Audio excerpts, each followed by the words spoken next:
It's the experience of many Christian students who attend university that they find their faith troubled and they begin to have doubts. Sure. What advice would you give to someone who is experiencing serious doubts? Well, there's a number of things I think that I would say about that. First of all, I think that I would tell them that they need to understand the proper relationship between faith and reason. And my view here is that the way in which I know Christianity is true is first and foremost on the basis of the witness of the Holy Spirit in my heart. And that this gives me a self-authenticating means of knowing that Christianity is true wholly apart from the evidence. And therefore, if in some historically contingent circumstances the evidence that I have available to me should turn against Christianity, I don't think that that controverts the witness of the Holy Spirit.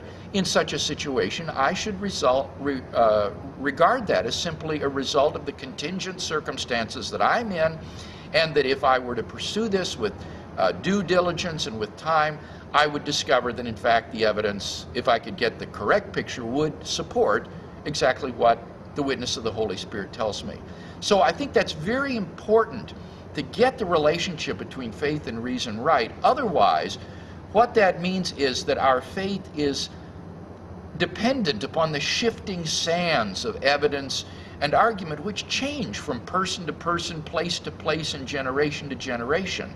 Whereas the Holy Spirit and His testimony gives every generation and every person immediate access to a knowledge of God and the truth of Christianity that's independent of the shifting sands of time and place and person and historical contingency. The second thing I think I would say follows from that. What this means is that doubt is never simply an intellectual problem. There is always a spiritual dimension to doubt as well. There is an enemy of your souls, Satan, who hates you intensely and who is bent on your destruction and who will do everything in his power to see that your faith is destroyed. And therefore, when we have these intellectual doubts and problems, we should never look at them as something that is spiritually neutral or divorce them from the spiritual conflict that we're involved in. Rather, we need to take these doubts to God in prayer, to admit them honestly, to talk to our Christian friends about them, to not stuff them or hide them. We need to deal with them openly and honestly and talk to people about them and seek God's help in dealing with them. I think, frankly, no human being in this lifetime will ever have all of his questions answered.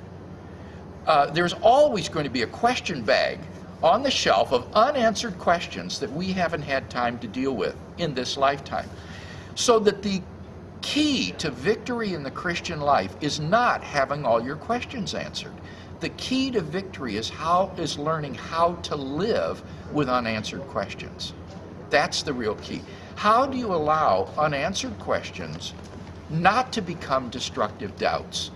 And I think part of the secret of that will be by cultivating your spiritual life, engaging in spiritual disciplines like prayer, meaningful worship, Christian music, sharing your faith with other people, being involved in Christian service, so that you will foster the witness of the Holy Spirit in your life, be filled with the Holy Spirit, so that when you come into the circumstances of doubt and the shifting sands of evidence and so forth, you aren't thrown into shipwreck because of that. Finally, I would encourage you, whenever you get the opportunity, to take one of those questions out of the question bag and pursue it into the ground until you come to intellectual satisfaction with it. And I can say from my own personal experience that this is one of the most spiritually exhilarating and healthy things that you can do in your Christian life, is to take some issue that has been a nagging doubt and make it the subject of a research project. Do a paper in your philosophy class on it or something like that, and pursue it into the ground until you are intellectually satisfied with it. And it will free you from that ever being a source of doubt again in your life. And that is a wonderful experience. I've done that with a number of questions that I have had, and It leaves you with the conviction that Christianity does indeed stand intellectually, head and shoulders above every ism or philosophy that it might compete with. But of course, as I say, we'll never empty the question bag completely. And so, while this is a healthy exercise, the more fundamental task that we need to do is how to learn to live with unanswered questions without allowing them to become destructive doubts.